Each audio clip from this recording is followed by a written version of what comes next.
अस्सलाम dear students, I hope कि आप सब ठीक होंगे और आपका बायो का पेपर भी बहुत अच्छा हुआ होगा क्योंकि होपफुली सारा पेपर स्कीम के अकॉर्डिंग था। एक क्वेश्चन सिर्फ सेकंड टाइम में सेल वॉल वाला नहीं आया था, बाकी सारे थे। तो उसी तरह से फ़िज़िक्स में मैंने कोशिश की है कि जितनी भी आपकी हेल्प की जा सके। आपने एमसीक्यूज़ में ख़ास तौर पे फ़िज़िक्स में ख़्याल रखना है, थोड़े डिफ़िकल्ट एमसीक्यूज़ आते हैं न्यूमेरिकल्स के। उसमें मैंने जो जो चीज़ें पढ़नी है वो मेंशन की हैं। यूनिट्स पता होने चाहिए, उनकी वैल्यूज़, डायमेंशंस, छोटी छोटी एग्जांपल्स जो न्यूमेरिकल्स हैं उनके आंसर्स, जो डिस्क्रिप्टिव न्यूमेरिकल्स होते हैं, ऐसे न्यूमेरिकल जिनमें कोई वैल्यू गिवन नहीं होती, सिर्फ स्टेटमेंट होती है, डिस्क्राइब किया हुआ होता है, उसके अकॉर्डिंग उसका आंसर फाइंड आउट करना होता है। इस तरह के जैसे वो आपने देखा होगा अक्सर फार्मूलाज के अकॉर्डिंग पूछते हैं कि अगर ये चीज़ डबल हो जाए तो आपका क्या इफ़ेक्ट होगा। इस तरह के एमसीक्यूज़ आपने ध्यान से करने हैं, पास पेपर से भी आपको आइडिया हो जाएगा। शॉर्ट क्वेश्चंस के लिए जो मैंने पेयर्स चूज़ किए हैं, जो पेयरिंग मैंने लॉन्ग के अकॉर्डिंग चूज़ किया उसके अकॉर्डिंग ये शॉर्ट के रखे हैं। इसमें आपको सिर्फ दो जो चैप्टर्स हैं उनके शॉर्ट एक्स्ट्रा करने पड़ेंगे, एक 7 चैप्टर के, एक 1 चैप्टर के। और शॉर्ट आपने एक्सरसाइज के तो मस्ट करने हैं ना, वो तो सारे करने हैं जो मैंने चैप्टर मेंशन किए हैं। लेकिन ना ख्याल रखना है, इस दफ़ा एक्सरसाइज के अलावा दरमियान से भी आ रहे हैं। बेसिक डेफिनेशन और साइटेबल जो है ना वो लाजमी अच्छे से पढ़ लेने हैं आपने। लॉन्ग की पेयरिंग आप लोगों को पता है ऑलरेडी 2 4 3 5 6 8 7 9 10 11। और इसमें आपको पता है कि कभी भी ये श्योर नहीं होता कि थ्योरी कहाँ से आएगी, न्यूमेरिकल कहाँ से आएगा। इवन के आपने ये भी नहीं देखना कि मॉर्निंग में अगर ये वाला न्यूमेरिकल इस चैप्टर से आया हुआ तो इवनिंग में भी ऐसे ही होगा। ऐसा नहीं होता, इवनिंग में चेंज भी हो जाती है, तो इसलिए उसको भी फॉलो नहीं करना। सिर्फ जो मैं बता रहा हूँ उसका ध्यान रखना है आपने। प्रेफर्ड पेयर जो मैं आपको रेकमेंड करूँगा वो है आप 2 4 करें, 3 5 करें और 6 8 करें। इसमें जो मुश्किल दो चैप्टर हैं 9 और 10 वो क्वाइट टफ़ हैं, उनको करना बड़ा मुश्किल हो जाता है, तो वो निकल जाएंगे। तो इसको करके आपके काफ़ी आसानी से हो जाएगा, काफ़ी सारे शॉर्ट भी आपके इसमें से कवर हो जाएंगे। सिर्फ आपको चैप्टर 1 और चैप्टर 7 के अगर आप एक्सरसाइज वाले भी कर लेते हैं तो भी आपका जो पेपर है शॉर्ट क्वेश्चन के पर्सपेक्टिव से वो इंशाल्लाह कंप्लीट हो जाएगा। लेकिन ये वाले जो चैप्टर हैं वो आपने पूरे अच्छी तरह से करने हैं। अब इन चैप्टर्स में से भी मैंने इंपॉर्टेंट लॉन्ग क्वेश्चन थ्योरी वाले भी बताए हैं, न्यूमेरिकल वाले भी बताए हैं। लेकिन अगर मैं आपको सजेस्ट करूं तो क्योंकि न्यूमेरिकल आपने करने हैं सिर्फ 6 चैप्टर्स के, तो आप वैसे तो सारे न्यूमेरिकल्स करने की ही कोशिश करें। दिन आपके पास काफ़ी हैं, न्यूमेरिकल शुरू में ही कर लें पहले, ताकि बाद में बर्डन ना हो, बाद में आप याद करने वाला काम करो। लेकिन अगर जो जो बच्चे वीक हैं या जो सारे नहीं कर सकते वो एटलीस्ट वो ज़रूर करें जो मैंने अपनी वीडियो के अंदर मेंशन किए हैं। जैसे चैप्टर 2 की कुछ एग्जांपल्स हैं, 5 एग्जांपल्स हैं, बाकी बेसिक न्यूमेरिकल्स हैं।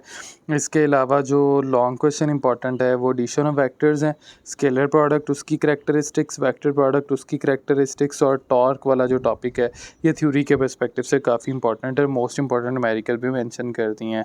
इसके अलावा चैप्टर 3 में से law of conservation of linear momentum, elastic collision अब दो तरह से आता है, वैसे भी आ सकता है डिस्क्राइब करना, इसके केसेस भी अलहदा से आ सकते हैं। प्रोजेक्टाइल मोशन में भी काफ़ी क्वेश्चंस बनते हैं, जो हेडिंग्स हैं टाइम ऑफ फ्लाइट वाला, हाइट ऑफ प्रोजेक्टाइल वाले, वो अलहदा से आ सकते हैं। तो इस तरह इसलिए पूरा टॉपिक आपने अच्छे से प्रिपेयर करना है। Momentum and second law of motion का जो लिंक है आपस में वो भी एक इम्पॉर्टेंट लॉन्ग, इतना ज़्यादा इंपॉर्टेंट नहीं है लेकिन फिर भी कंसीडर किया जा सकता है। बाकी एग्जांपल और न्यूमेरिकल्स हैं सबसे मोस्ट इम्पॉर्टेंट। फिर चैप्टर नंबर 4 में ज़्यादा क्वेश्चन है इंपॉर्टेंट। शुरू में आपका second third topic variable force वाला, gravitational field, absolute potential energy बहुत इंपॉर्टेंट है, स्केप वेलोसिटी, और फिर उसके बाद पावर एंड वेलोसिटी, वर्क। इसमें सबसे ज़्यादा important escape velocity, work energy principle और ग्रेविटेशनल फील्ड वाले टॉपिक हैं। वैसे तो ये सारे ही काफ़ी ज़्यादा इंपॉर्टेंट मैंने लिखे हैं और ज़्यादा चांस भी इस चैप्टर में से थ्योरी के आने का ही है। लेकिन करने तो आपने दोनों है, एग्जांपल्स भी इसकी थोड़ी हैं। न्यूमेरिकल आपने 4.3 से लेके 4.8 तक और 4.1 भी करना है। चैप्टर 5 अब बच्चों को मुश्किल लगता है, तो इसमें आपने जो मैंने मेंशन किए हैं मैंने ये टॉपिक कर लें। सेंटीपिटल फोर्स वाला ये अच्छे से ध्यान से करें, moment of inertia, real and apparent wait, geostationary orbit, satellite, artificial gravity वाला टॉपिक, एंगुलर मोमेंटम और रोटेशनल काइनेटिक एनर्जी लाजमी करें। ये डिस्क और हुप के लिए बहुत इंपॉर्टेंट है। न्यूमेरिकल जो आपने इसके एक्सरसाइज वाले करने हैं 5.2 से 7 तक सारे, और 5.9 वाला बाकी जो है वो आप स्किप कर सकते हैं। चैप्टर नंबर 8 में से जो आपके बेसिक टॉपिक्स बनते हैं वो एक सबसे मेजर जो आपके दो टॉपिक है ना, वो एक डॉपलर इफ़ेक्ट है दूसरा स्पीड ऑफ साउंड वाला है, उसमें 3 क्वेश्चंस बनते हैं। न्यूटन करेक्शन अलहदा से, लेप्लास करेक्शन अलहदा से, फिर जो फैक्टर्स साउंड को इफ़ेक्ट करते हैं, टेम्परेचर का इफ़ेक्ट, प्रेशर का इफ़ेक्ट वगैरह, वो सारा वो एक ही बेसिकली एक ही थीम का टॉपिक है, तो वो सारा ही इंपॉर्टेंट है। और उसके बाद स्टेशनरी वेव्स, लोग कहते हैं स्ट्रिंग वाला भी इंपॉर्टेंट है, लेकिन I don't consider it important. Air column वाला जो है वो ज़्यादा इंपॉर्टेंट है। चैप्टर 6 वैसे ही छोटा है, तो मैं आपको रेकमेंड करूँगा कि आप चैप्टर 6 वैसे तो पूरा ही तैयार करो, उसमें से कुछ ना छोड़ो, लेकिन फिर भी जो अगर आप छोड़ना चाहते हो तो 3 टॉपिक करना सबसे ज़्यादा ज़रूरी है। पहला terminal velocity, equation of continuity, Bernoulli's equation. Example इसकी हैं ही 3, तो वो तीनों ही करनी है। न्यूमेरिकल्स भी इसके छोटे छोटे हैं, तो इस चैप्टर में से भी पॉसिबिलिटी है कि न्यूमेरिकल आ सकता है एक ग्रुप में।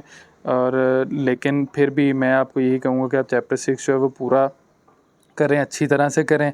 और पास पेपर्स के लिए अगेन हमदर्द स्कॉलर को ही फॉलो कर लें।